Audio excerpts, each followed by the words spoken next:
പ്രിയ സഹോദരരെ, കർത്താവായ യേശു ക്രിസ്തുവിൻ്റെ രണ്ടാം വരവെന്ന ചാനലിലേക്ക് നിങ്ങൾക്കെല്ലാവർക്കും ഒരിക്കൽ കൂടി സ്വാഗതം പറയാൻ സർവശക്തനായ യേശു രാജാവ് എന്നെ അനുവദിച്ചതോർത്ത് യേശു ക്രിസ്തുവിന് നന്ദിയും സ്തുതിയും സമർപ്പിക്കുന്നു. ആമേൻ. പ്രിയ സഹോദരരെ, കഴിഞ്ഞ ഏതാനും ചില ദിവസങ്ങൾ, ഒരു 4 ദിവസത്തോളം ഒരു സ്ഥലത്ത്, പ്രത്യേകിച്ച് മൂവാറ്റുപുഴയിൽ ധ്യാനിപ്പിക്കുകയായിരുന്നു. കുറച്ച് ആളുകൾ വന്ന് ശ്രദ്ധിച്ചു. ധാരാളം ആളുകൾക്ക് വളരെ സന്തോഷമായി. അങ്ങനെ സന്തോഷത്തോടെ തിരിച്ചുപോയി. വലിയ അത്ഭുതങ്ങൾ അവരുടെ ഹൃദയത്തിലാണ് സംഭവിച്ചിരിക്കുന്നത്. വലിയ രോഗശാന്തികളോ വലിയ അത്ഭുതങ്ങളോ അടയാളങ്ങളോ ഒന്നും സംഭവിച്ചിട്ടില്ല. അവരുടെ ഹൃദയത്തിൽ സംഭവിച്ചത് ഒന്നും മാനസാന്തരം എന്ന് നമ്മൾ കേട്ടിട്ടുണ്ട്, മറ്റൊന്ന് കേട്ടിട്ടുള്ളത് രൂപാന്തരീകരണം എന്നാണ്. മാനസാന്തരമല്ല അവരിൽ സംഭവിച്ചിരിക്കുന്നത്. മാനസാന്തരത്തെ സംബന്ധിച്ചിടത്തോളം അത് സുവിശേഷത്തിൻ്റെ ഭാഷയാണ്. സുവിശേഷത്തിലാണ് മാനസാന്തരപ്പെടുവിൻ എന്നൊക്കെ കർത്താവ് പറയുന്നത്. എന്നാൽ രൂപാന്തരീകരണത്തെക്കുറിച്ച് പറയുന്നത് അതിൻ്റെ മറ്റൊരു തലമാണ്. അതായത് നമുക്കറിയാം, അപ്പസ്തോലന്മാർ പരിശുദ്ധമ്മയോടൊപ്പം 12 അപ്പസ്തോലന്മാരായിരുന്ന ആ മുഖന്മാരും അവരവിടെ പ്രാർത്ഥിച്ചുകൊണ്ടിരുന്നു. പരിശുദ്ധാത്മാവ് നിറഞ്ഞപ്പോൾ പരിശുദ്ധാത്മാവിൻ്റെ അഗ്നി തൻ്റെ ശിരസിൽ അഗ്നിനാളം പോലെ ജ്വലിച്ചു നിന്നപ്പോൾ അവർ മാനസാന്തരപ്പെടുകയല്ല ചെയ്തേ. അവിടെ സംഭവിച്ചത് ആ വ്യക്തിയുടെ വ്യക്തിത്വത്തിൻ്റെ സമൂല രൂപാന്തരീകരണമായിരുന്നു. അന്ന് വരെ മീൻ പിടിക്കാൻ മാത്രം അറിയാമായിരുന്ന, വല നന്നാക്കാൻ മാത്രം അറിയാമായിരുന്ന, അല്ലെങ്കിൽ കടലിനെപ്പറ്റി മാത്രം അറിയാമായിരുന്ന അവർ പിന്നീട് ദൈവരാജ്യത്തെക്കുറിച്ചും സ്വർഗരാജ്യത്തെക്കുറിച്ചും മരിച്ചിട്ട് ഉയർക്കുന്നതിനെക്കുറിച്ചും ഈ ലോകത്തിൻ്റെ അധികാരി വരുമെന്ന് പറഞ്ഞുകൊണ്ട് നിത്യജീവനെക്കുറിച്ചൊക്കെ പഠിപ്പിക്കുവാൻ തക്കവിധം വലിയ ആത്മീയ ജ്ഞാനത്തിൻ്റെ ഉറവിടങ്ങളായിട്ട് മാറി. പ്രത്യേകിച്ചും ഞാൻ പലരോടും പറയാറുണ്ട്, സുവിശേഷത്തിന് 3 തല അർത്ഥങ്ങളുണ്ട്. അതിൽ ഒന്നാമത്തെ തലമാണ് അറിവ്, രണ്ടാമത്തെ തലമാണ് ജ്ഞാനം, മൂന്നാമത്തെ തലമാണ് അതീന്ദ്രിയ ജ്ഞാനം അഥവാ പ്രബോധന ജ്ഞാനം, സ്വർഗജ്ഞാനം എന്നൊക്കെ നമുക്ക് പറയാം. അപ്പോൾ നമ്മൾ ഇതുവരെ കേട്ടിട്ടുള്ള രീതിയിലുള്ള ഒരു ക്ലാസ്സുകളല്ല ഈ എളിദാസിൽ കൂടെ അവർ ശ്രമിച്ചത്. അതുകൊണ്ട് അവർ ഒത്തിരി രൂപാന്തരീകരണപ്പെട്ടു പോവുകയും തൻ്റെ ജീവിതത്തിൽ വലിയ മാറ്റങ്ങൾ വരുത്താൻ തീരുമാനിച്ചു പോവുകയും ചെയ്തു. പ്രിയപ്പെട്ടവരെ, ഇനി നമ്മൾ ആ കാര്യത്തെക്കുറിച്ച് ഞാനിപ്പോൾ അതല്ല പറയുന്നത്. നമ്മൾ ഈ കഴിഞ്ഞ ദിവസം ഇന്നലെ വൈകിട്ട് ഒരു സഹോദരൻ എന്നോട് വാട്സപ്പിൽ സംസാരിക്കാനുള്ള സഹോദരനാണ്. അദ്ദേഹം എൻ്റെ വാട്സപ്പിൽ ഒരു വാർത്ത ഇട്ടു, ഒരു വീഡിയോ ക്ലിപ്പ്. അദ്ദേഹം എന്നിട്ട് എന്നോട് അതിൻ്റെ അടിയിൽ വോയിസ് മെസ്സേജ് ഇങ്ങനെ കൊണ്ടിട്ടുണ്ട്: പ്രിയ ബ്രദറെ, നിങ്ങളിതൊന്ന് കാണണം, കണ്ടിട്ട് നിങ്ങൾ ഇതിനെപ്പറ്റി എന്തെങ്കിലും അഭിപ്രായമോ അല്ലെങ്കിൽ നിങ്ങളുടെ ഒരു ക്ലാസ്സോ എന്തെങ്കിലും ഞങ്ങൾ പ്രതീക്ഷിക്കുന്നു എന്ന് പറഞ്ഞിട്ടുണ്ട്. ആ വാർത്ത ഇതാണ്: നമ്മുടെ വത്തിക്കാനിൽ ഒരു അത്ഭുതം സംഭവിച്ചിരിക്കുന്നു. അവിടെ വലിയൊരു ലോക ചരിത്ര സംഭവം സംഭവിച്ചിരിക്കുന്നു. അതായത് മുസ്ലിം സഹോദരന്മാർക്ക് അവിടെ നിസ്കാരം ചെയ്യാനുള്ള സംവിധാനം ഉണ്ടാക്കി കൊടുത്തിരിക്കുന്നു എന്നൊക്കെ പറഞ്ഞുകൊണ്ട് അദ്ദേഹം എൻ്റെ അടിയിൽ വോയിസ് ക്ലിപ്പൊക്കെ ചെയ്തുകൊണ്ട് ഒരു വീഡിയോ ഇട്ട് തോന്നുന്നു. പ്രിയ സഹോദരരെ, ഇത് ഞാനിപ്പോൾ ചിന്തിക്കുന്നത്, ഞാനിത് 2 വർഷങ്ങൾക്ക് മുമ്പ് സർവശക്തനായ യേശു ക്രിസ്തു ഇത് എനിക്ക് വെളിപ്പെടുത്തി തരികയും കാണിച്ചു തരികയും ചെയ്യുന്നതാണ്. അതായത് 2 രീതിയിലാണ് യേശു ക്രിസ്തുവിൻ്റെ വരവിൻ്റെ പ്രഥമ പ്രത്യക്ഷവും അപ്രത്യക്ഷവുമായ ലക്ഷണങ്ങൾ കാണുന്നത്. ഒന്ന്, വിശ്വാസരാഹിത്യം, വിശുദ്ധിയില്ലാത്ത അവസ്ഥ, കുടുംബ തകർച്ച, സഭയുടെ തകർച്ച, അത് ലോകത്തിൻ്റെ തകർച്ച, അതിക്രമം, അശ്ലീലം, അസ്വസ്ഥതകൾ, അതങ്ങനെ. മറ്റൊന്ന്, സോദോം ഗോമോറയുടെ ഒരു ഉദ്ഘാടനത്തിൻ്റെ ഒരു ക്ലിപ്പ് അല്ലെങ്കിൽ ഒരു പോയിന്റ് അവിടെ തുടങ്ങുകയാണ്. അപ്പോൾ ഇതുവരെ കണ്ട യേശു ക്രിസ്തു എന്ന പരമസത്യത്തെ, അല്ലെങ്കിൽ ക്രിസ്തുവിൻ്റെ ക്രൂശീകരണത്തെ, ക്രിസ്തുവിൻ്റെ തിരുരത്വത്തിൻ്റെ മഹത്വത്തെ, ക്രിസ്തുവിൻ്റെ ഉയിർപ്പിനെ, ക്രിസ്തു എന്ന വ്യക്തി ഈ ലോകത്തെ മനുഷ്യൻ്റെ പാപങ്ങൾ തൻ്റെ രക്തം കൊണ്ട് കഴുകിക്കളഞ്ഞ് തൻ്റെ ശരീരത്തിൽ മാംസകഷ്ണങ്ങൾ അടർത്തി മാറ്റി അവിടെ മനുഷ്യൻ്റെ പാപത്തെ തിരികെ കയറ്റി തൻ്റെ കഠോര വേദന സഹിച്ച് ക്രിസ്തു ഈ ലോകത്തിനു വേണ്ടി രക്തം കൊണ്ട് പണിതുയർത്തപ്പെട്ട പരിശുദ്ധ കത്തോലിക്ക സഭ എന്ന മഹത്വത്തിൻ്റെ ആ സഭയെ ഇന്ന് വരെ കണ്ടിട്ടുള്ള വെച്ച് ഏറ്റവും നിന്ദ്യമായി, മോശമായ രീതിയിൽ നാം കാണുകയാണ് പ്രിയപ്പെട്ട. അവിടെ മറ്റൊരു സംഭവമുണ്ട്. അതാണ് ഒരു സോദോം ഗോമോറയുടെ ഒരു ചെറിയ ഉദ്ഘാടനം. ഇന്നല്ലെങ്കിൽ നാളെ അത് മറ്റ് തലങ്ങളിലേക്ക് വ്യാപിക്കും. നാളെ നമ്മളൊക്കെ ലൗകിക എന്നൊക്കെ കേട്ടിട്ടുണ്ട് പല രീതിയിൽ വാർത്തകൾ. പ്രിയപ്പെട്ടവർ, അത് യാഥാർത്ഥ്യമാകുന്ന പ്രത്യാവസ്ഥയിലേക്ക് വരാൻ പോകണം. ഇനി ഒരു മിച്ചർ കുർബാന നമുക്ക് പ്രതീക്ഷിക്കാം. ഒരുപക്ഷെ അവർ ഉൾക്കൊള്ളുന്നതും നമ്മുടെ ഹൈന്ദവ മതത്തിലെ പൂജാരികൾ ഉൾക്കൊള്ളുന്നതും കുറേ വൈദ്യർ ഉൾക്കൊള്ളുന്നതുമായ എല്ലാവരും കൂട്ടിപ്പിടിച്ച് എല്ലാവരും കൂട്ടി നിർത്തിക്കൊണ്ട് ഉള്ള ഒരു കുർബാനയെ നമുക്ക് പ്രതീക്ഷിക്കാം. ഇനിയിപ്പം അച്ഛന്മാർ മാത്രമായിരിക്കില്ല, മെത്രാന്മാർ മാത്രമായിരിക്കില്ല ഒരുപക്ഷെ കുമ്പസാരിക്കുക നമ്മുടെ ഉണ്ടായിരിക്കുക. മറ്റ് മതസ്ഥരുടെ പൗരോഹിത്യമുള്ളവരോ അതിൻ്റെ അധികാരികളൊക്കെ കുമ്പസാരം കേൾക്കുന്ന അവസ്ഥയിലേക്ക് വരാം. മറ്റൊന്ന്, എയർ റോബോട്ട് എന്ന സംഭവത്തെ ഉപയോഗിച്ചുകൊണ്ട് കുർബാന വരാൻ പോകുന്നു, അല്ലെങ്കിൽ അത്തരം അച്ഛന്മാർ വരാൻ പോകുന്നു, അല്ലെങ്കിൽ അത്തരം പ്രബോധനങ്ങൾ വരാൻ പോകുന്നു.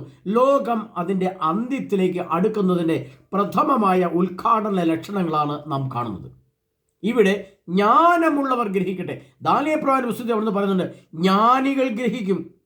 അവർ ഇതിൻ്റെയൊക്കെ ലക്ഷണത്തിൻ്റെ ആരംഭത്തിൻ്റെ ഘടകം എന്തിനു വേണ്ടി എന്നുള്ളത് ജ്ഞാനികൾ ഗ്രഹിക്കും. അറിവുള്ളവർ ഗ്രഹിക്കും എന്നല്ല പറഞ്ഞിരിക്കുന്നത്. ജ്ഞാനം, അറിവ്, ജ്ഞാനം, ആ ജ്ഞാനം സഭയുടെ ജ്ഞാനം, ബൈബിളിലെ ജ്ഞാനമല്ല. ആ ജ്ഞാനവുമല്ല. ദൈവം അർത്ഥമാക്കുന്ന ജ്ഞാനം അതീന്ദ്രിയ ജ്ഞാനമാണ്. ഇന്ദ്രിയങ്ങൾക്ക് അതീതമായ ഒരു പരിശുദ്ധാത്മാവിൻ്റെ ശക്തി, സ്വർഗവും ആ വ്യക്തിയും തമ്മിലുള്ള നേരിട്ടുള്ള ദാർശനിക പ്രബോധന ജ്ഞാനം കൊണ്ട് നിറയുന്നവർക്ക്, അത്തരം പ്രബോധന വരമുള്ളവർക്ക്, അത്തരം പ്രവാചക വരമുള്ളവർക്ക് ഇതിൻ്റെ സത്യവും അസത്യവും മനസ്സിലാവുകയും ഇത് വരാനിരിക്കുന്ന ഭാവിയുടെ വലിയ വിപത്തിൻ്റെ ആ സംഭവത്തെ ഗ്രഹിക്കാൻ സാധിക്കുകയും ചെയ്യും. ഇങ്ങനെയാണെങ്കിൽ പ്രിയപ്പെട്ട സഹോദരങ്ങളെ, 666 പോലെയുള്ള ചിപ്പുകളും കാര്യങ്ങളൊക്കെ വരുന്ന സാഹചര്യവും വളരെ കൂളായിട്ട് നമ്മുടെ സഭ തന്നെ പ്രഖ്യാപിക്കും. ഇതൊക്കെ നിങ്ങൾ നെറ്റിയിൽ കുത്തിക്കോ, നിങ്ങൾ ചങ്കിൽ ചേർത്ത് വെച്ചോ, നിങ്ങളുടെ മൂക്കെ പതിപ്പിച്ചോ, കാതെ കുത്തിയിട്ടോ എന്ന് പറഞ്ഞുകൊണ്ട് ഈ സഭയിലെ സംവിധാനങ്ങൾ നമുക്ക് നേരെ വെല്ലുവിളിയായിട്ട് വരുമ്പോൾ, കർത്താവായ യേശു ക്രിസ്തു പരിശുദ്ധാത്മാ മുഖേന കർത്താവായ ത്രിത്വം തന്നെ നേരിട്ടെഴുതിയ വലിയൊരു ഒരു വചനമുണ്ട്. അത് വെളിപാടിൻ്റെ പുസ്തകം 18-ാം അധ്യായം 4-ാം തിരുവചനമാണ്. സ്വർഗത്തിൽ നിന്ന് വേറൊരു സ്വരം ഞാൻ കേട്ടു. സ്വർഗത്തിൽ നിന്ന് വേറൊരു സ്വരം കേട്ടു. അവിടെ അറിവിൻ്റെ തലത്തിലല്ല. അറിവ് എന്നത് എന്താണ്? ഈ പ്രപഞ്ചവും ഭൂമിയുമായിട്ട് ബന്ധപ്പെട്ട എല്ലാ കാര്യങ്ങളുമാണ് അറിവ്. ജ്ഞാനം എന്ന് പറയുന്നത് സഭയും കൂദാശികളും ബൈബിളും തമ്മിലുള്ള ഒരു കാഴ്ചപ്പാട്. അതാണ് ജ്ഞാനത്തിൻ്റെ തലം എന്ന് പറയുന്നത്. എന്നാൽ ഇവിടുന്ന് കർത്താവ് പറയുകയാണ്, ദൈവത്തിൻ്റെ ആത്മാ പറയുകയാണ്, സ്വർഗത്തിൽ നിന്ന് വേറൊരു സ്വരം കേട്ടു. അവിടെ അറിവിൻ്റെ തലമല്ല, ജ്ഞാനത്തിൻ്റെ തലമല്ല, അതീന്ദ്രിയ ജ്ഞാനത്തിൻ്റെ തലത്തിൽ ഈ കേട്ട യോഹന്നാൻ പറയുകയാണ്, സ്വർഗത്തിൽ നിന്ന് ഞാൻ വേറൊരു സ്വരം കേട്ടു. എന്താണ് പറയുന്നത്? എൻ്റെ ജനമേ, അവളിൽ നിന്ന് ഊട്ടി അകലുവിൻ. ഇതാ പ്രിയ സഹോദരനെ, ഭൂമി വലിയ ദുരന്തത്തിലേക്ക് എടുത്തു ചാടപ്പെടുകയാണ്. പ്രപഞ്ചം വലിയ വലിയ ആണവ സ്ഫോടനത്തിന് സാക്ഷിയാവാൻ പോവുകയാണ്. വലിയ ആണവ യുദ്ധ മത്സരം ഭൂമിയിൽ സംഭവിക്കുകയാണ്. ഓരോ ആണവ രാഷ്ട്രങ്ങൾ ഉണ്ടാക്കിയ അണുബോംബുകളൊന്നും പോരാ, അതിൻ്റെ വലുപ്പവും നീളവും ഉയരവും സ്പീഡും പോരാ എന്ന് പറഞ്ഞുകൊണ്ട് അതിഭയങ്കരമായ കണ്ടുപിടുത്തങ്ങൾ നടത്തുകയും വലിയ വലിയ ആണവ സ്ഫോടനത്തിനും വലിയ ആണവ ശേഖരത്തിനും ലോകം കാതോർത്ത് വെക്കുമ്പോൾ നാം മനസ്സിലാക്കണം പ്രിയ സഹോദരങ്ങളെ, ഇതാ അടുത്തെത്തി. കർത്താവിൻ്റെ സെഫാനിയുടെ പുസ്തകത്തിൽ പറഞ്ഞത്, ഇതാ കർത്താവിൻ്റെ ദിനം അതിവേഗം വരുന്നു. ആ ഒരു വചനമുണ്ട്, ഇതാ കർത്താവിൻ്റെ ദിനം അതിവേഗം വരുന്നു. കർത്താവ് എഴുതി വെച്ച വചനത്തെ ഗ്രഹിക്കണമെങ്കിൽ ജ്ഞാനത്തിൽ കൂടെയും അറിവിൽ കൂടെയും അതീന്ദ്രിയ ജ്ഞാനത്തിൽ കൂടെ സർവശക്തനായ ദൈവത്തിൻ്റെ മഹത്വത്തെ തിരിച്ചറിഞ്ഞില്ലെങ്കിൽ നമുക്ക് തെറ്റുപറ്റും, നമ്മെ തെറ്റിദ്ധരിപ്പിക്കും. നാം നേര് ധരിച്ചാലും ആ നേരിനെ, സത്യസന്ധതയെ അതല്ല ശരിയെന്ന് പറഞ്ഞുകൊണ്ട് മറ്റൊരു നേരിനെ നമ്മുടെ മുമ്പിൽ കൊണ്ടു വയ്ക്കുമ്പോൾ നാം അന്ധാളിച്ചു പോവും. പ്രിയ സഹോദരങ്ങളെ, അന്ധാളിച്ചു പോവും. നാം വിചാരിക്കും നമ്മുടെ സഭ, നമ്മുടെ മെത്രാന്മാർ, നമ്മുടെ വൈദികർ, നമ്മുടെ മാർപ്പാപ്പൊക്കെ പ്രബോധനാത്മകമല്ലേ, അവർ പ്രബോധിപ്പിക്കുകയല്ലേ, അവർ മതബോധന ഗ്രന്ഥങ്ങളൊക്കെ പ്രബോധിപ്പിച്ചിട്ടില്ലേ, അതിനപ്പുറത്തേക്ക് അവർ പോലും പഠിപ്പിക്കുമോ, അതിനപ്പുറത്തേക്ക് മോശമായ കാര്യങ്ങൾ ചെയ്തു തരുമോ എന്നൊക്കെ ചോദിക്കുമ്പോൾ ഇതാ നാം വിചാരിക്കാത്ത അശുദ്ധ അല്ലെങ്കിൽ നമ്മൾ വിചാരിക്കാത്ത അജ്ഞതയുടെ പ്രബോധനങ്ങൾ നമ്മുടെ മുമ്പിലേക്ക് വരികയാണ്. ഇവിടെ കർത്താവ് പറയാണ്, എൻ്റെ ജനമേ, അവളിൽ നിന്ന് ഓട്ടിയകലവൻ. അല്ലെങ്കിൽ എന്തു സംഭവിക്കും? അത് കർത്താവ് പറയാണ്, അല്ലെങ്കിൽ അവളുടെ പാപങ്ങളിൽ നിങ്ങളും പങ്കാളികളാകും. എന്താണ് ആ പാപങ്ങൾ? അവളുടെ മേൽ പതിച്ച മഹാമാരികൾ നിങ്ങളെയും പിടികൂടും. അവളുടെ പാപങ്ങൾ ആകാശത്തോളം കൂമ്പാരം കൂടിയിരിക്കുന്നു.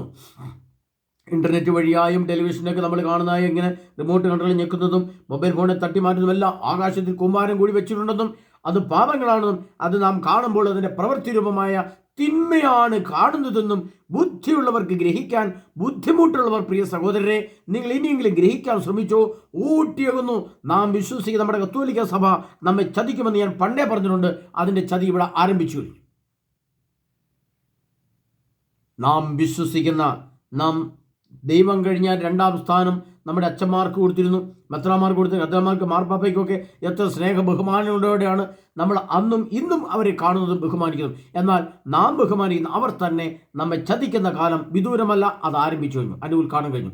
ഇന്നല്ലെങ്കിൽ നാളെ നമുക്കൊരു പൂജാരിയും കൂടെ നമ്മുടെ വത്തിക്കാനിൽ അവർ സ്ഥാപിക്കുകയും അതിൻ്റെ സംവിധാനങ്ങളൊക്കെ അവർ ഒരുക്കുകയും ചെയ്തുകൊണ്ട് ഈ ലോകത്തെ മുഴുവൻ 140 കോടി വരുന്ന എല്ലാ ക്രൈസ്തവ സമൂഹ വിഭാഗങ്ങളെയും പറ്റിക്കുകയും ചതിക്കുകയും വഞ്ചിക്കുകയും ചെയ്യുന്ന ഒരവസ്ഥ നമ്മുടെ മുമ്പിലേക്ക് എത്തപ്പെട്ടു കഴിഞ്ഞു. ഇനി അതിൻ്റെ പൂർണ്ണതയിലേക്ക് കടന്നാൽ മതി. ഇവിടെ കർത്താവ് പറയാണ്, അല്ലെങ്കിൽ അവളുടെ പാപങ്ങളിൽ നിങ്ങളും പങ്കാളികളാവും, അവളുടെ മേൽ പതിച്ച മഹാമാരികൾ നിങ്ങളെയും പിടികൂടും. അപ്പോൾ നമ്മൾ ചോദിക്കും, നമ്മൾ എങ്ങോട്ടാണ് ഓടി അകലേണ്ടത്? പ്രിയ സഹോദരരെ, ഇന്നത്തെ AI റോബോട്ട് കുമ്പസാരങ്ങൾ, AI റോബോട്ട് കുർബാനകൾ, ഇപ്പോൾ കഴിഞ്ഞ ഒരു വോയിസ് ക്ലിപ്പ് വീണ്ടും ചൊല്ലിട്ട് വന്നു, AI റോബോട്ട് അച്ഛന്മാർ വന്നിരിക്കുന്നു, AI റോബോട്ട് കുർബാനകൾ വരുന്നു, AI റോബോട്ട് സെക്സ് ചെയ്യാൻ വേണ്ടി AI റോബോട്ടുകൾ വരുന്നു, വിവാഹം കഴിക്കാൻ സുന്ദരികളായ യുവതികൾ AI റോബോട്ടുകൾ വരുന്നു. ഇങ്ങനെ ലോകം അതിൻ്റെ അന്ത്യത്തിലേക്ക് അടുക്കുന്ന ഈ പശ്ചാത്തലത്തിൽ നാം ഓടിയേ പറ്റൂ. എങ്ങോട്ട് പോകണം? നമ്മുടെ സഭയിൽ നിന്ന് പോലും നാം ഓടി അകലേണ്ടി വരും. നാം വിചാരിക്കും നമ്മുടെ സഭയുടെ കുർബാനകളൊക്കെ എത്ര നല്ല ക്ലിയറാണ്, കുദാശകളൊക്കെ എത്ര നല്ല കുദാശകളാണ്, ഇതിലല്ലേ നമ്മൾ പരിപോഷിക്കപ്പെട്ടത്, ഇതിലല്ലേ നാം ഒക്കെ സഭ പടുത്തുയർത്തത്, ഇതിലല്ലേ നാം വിശ്വാസം വിശുദ്ധി നേടിയത്, ഇതിലല്ലേ നാം ആശ്രയിച്ചത്, ഇതിലല്ലേ നമ്മളെ രക്ഷ കണ്ടെത്തിയത്. എന്നാൽ പ്രിയ സഹോദരങ്ങളെ, കർത്താവായ യേശു ക്രിസ്തു പറഞ്ഞ വചനമുണ്ട്, യേശു ക്രിസ്തു വിശ്വസിക്കുകയും നിങ്ങൾ രക്ഷവാഹിക്കും. കർത്താവായ യേശു ക്രിസ്തു വിശ്വസിക്കും, നീ നിന്റെ കുടുംബം രക്ഷവാഹിക്കും. 1 യോഹന്നാൻ 1:7 അടുത്ത പറയും, യേശു ക്രിസ്തുവിൻ്റെ തിരുത്തം നമ്മെ സകല പാപത്തിൽ നിന്നും അശുദ്ധിയിൽ നിന്നും മ്ലേച്ഛതയും രക്ഷിച്ചിരിക്കുന്നു എന്ന് പറഞ്ഞെങ്കിൽ ക്രിസ്തുവിൻ്റെ തിരുത്തത്തെ ആശ്രയിച്ച് നമ്മുടെ കൗതാശികതയെല്ലാം ഇതാ പ്രിയ സഹോദരങ്ങളെ പോയി മറയാൻ പോകുന്നു. പിന്നെ നാം എവിടെയാണ് രക്ഷപ്പെടേണ്ടത്? എങ്ങനെയാണ് രക്ഷപ്പെടുക? ഇവിടെയാണ് പ്രിയ സഹോദരരെ നാം മനസ്സിലാക്കേണ്ടത്. ചുരുങ്ങിയ കാലം നമ്മുടെ മുമ്പിലുള്ള ഈ ചുരുങ്ങിയ കാലത്തിൽ തന്നെ എത്രയും പെട്ടെന്ന് എളിദാസിൻ്റെതോ അല്ലെങ്കിൽ നിലവിലുള്ള സംവിധാനങ്ങളിൽ കൂടെ എൻ്റെ അടുത്തേക്ക് പറഞ്ഞത് മാത്രം ഞാൻ ആഗ്രഹിച്ച് പറയുന്നില്ല പ്രിയപ്പെട്ടവരെ. എന്തെല്ലാം സംവിധാനം ഇന്ന് കേരളത്തിലുണ്ടോ, അത് ഏതെല്ലാം സംവിധാനം ഉപയോഗിച്ച് രക്ഷപ്പെടാൻ പറ്റുമോ, ഏതെല്ലാം പ്രബോധനങ്ങൾ കൊണ്ട് നിറയാൻ പറ്റുമോ അവിടെയൊക്കെ പൊയ്ക്കൊള്ളുക, പ്രബോധനങ്ങൾ വാങ്ങിച്ചുകൊള്ളുക, രക്ഷപ്പെടാൻ പറ്റുക, രക്ഷപ്പെട്ടുള്ളൂ. അല്ലെങ്കിൽ നാം അവളുടെ പാപങ്ങളിൽ നാം പങ്കാളികളാം. അവളുടെ മേൽ പതിച്ച മഹാമാരികൾ, ആ മഹാമാരി എന്ന് പറയുന്നത് പേമാരി മഴയല്ല, അത് അഗ്നിയുടെ വർഷമാണ്, അത് ആണവ സ്ഫോടനങ്ങളാണ്, അത് ഭക്ഷണത്തിൻ്റെ അപ്രത്യക്ഷീകരണമാണ്. നാം ഇന്ന് അനുഭവിക്കുന്ന സകലവിധ നന്മയുടെയും എതിർ സിസ്റ്റം ഭൂമിയിൽ വരാൻ പോകുന്നു. അതിൻ്റെ ബാക്കി എടുക്കട്ടു. അവിടെ കർത്താവ് എഴുതുന്നുണ്ട്, അവളുടെ പ്രവൃത്തികൾക്ക് ഇരട്ടി പ്രതിഫലം നൽകുവിൻ, അവൾ കൊടുത്തതുപോലെ അവൾക്കും തിരികെ കൊടുക്കുവിൻ, അവളുടെ പ്രവൃത്തികൾക്ക് ഇരട്ടി പ്രതിഫലം നൽകുവിൻ, അവൾ കലർത്തി തന്ന പാനപാത്രത്തിൽ അവൾക്ക് ഇരട്ടി കലർത്തി കൊടുക്കുവിൻ, അവൾ തന്നെ എത്രത്തോളം മഹത്വപ്പെടുകയും സുഖഭോഗങ്ങൾ അനുഭവിക്കുകയും ചെയ്തുവോ അത്രത്തോളം പീഡനവും ദുഃഖവും അവൾക്ക് കൊടുക്കുവിൻ. അതായത് അതിൻ്റെ എത്രമാത്രം നമ്മൾ സഭയാണെങ്കിൽ പോലും എത്രമാത്രം സഭ നമ്മളെ നല്ല രീതിയിൽ ഉയർത്തിക്കൊണ്ടുവന്നിരുന്നോ, എന്നാൽ അത് ചീത്തയായിട്ട് പ്രവർത്തിക്കുമ്പോൾ ഇനി സഭയിലേക്ക് വരുന്നത് ഇരട്ടി ദുഃഖവും ഇരട്ടി പീഡനവും ഇരട്ടി ക്ലേശവും ഇരട്ടി മരണവും. മരിച്ചവരെ ഉയർപ്പിക്കാൻ പോലും സിമിത്തേരിയില്ലാതെ ഈ ശവശരീരങ്ങളെ എവിടെ കൊണ്ട് തള്ളുമെന്ന് ചിന്തിക്കുന്ന കാലം നമ്മുടെ മുമ്പിലേക്ക് വരികയാണ് പ്രിയ സഹോദരൻ. ഇതൊക്കെ മുമ്പിൽ ഇന്ന് നാളെ എത്തും, വലിയ താമസമില്ല, അടുത്തെത്തിയിട്ടുണ്ട്. ഇവിടെ നാം എന്തായിരിക്കണം, എങ്ങനെയായിരിക്കണം, എങ്ങനെ പ്രാർത്ഥിക്കണം, എൻ്റെ ഒരുക്കം എപ്രകാരമാണെന്ന് വ്യക്തമായിട്ടും അറിയണമെങ്കിൽ പ്രിയ സഹോദരങ്ങളെ നിങ്ങൾ വിളിക്കുക. ഈ എൻ്റെ എളിദാസൻ്റെ നമ്പറിൽ വിളിച്ചുകൊണ്ട് ഒരുങ്ങിക്കൂടും.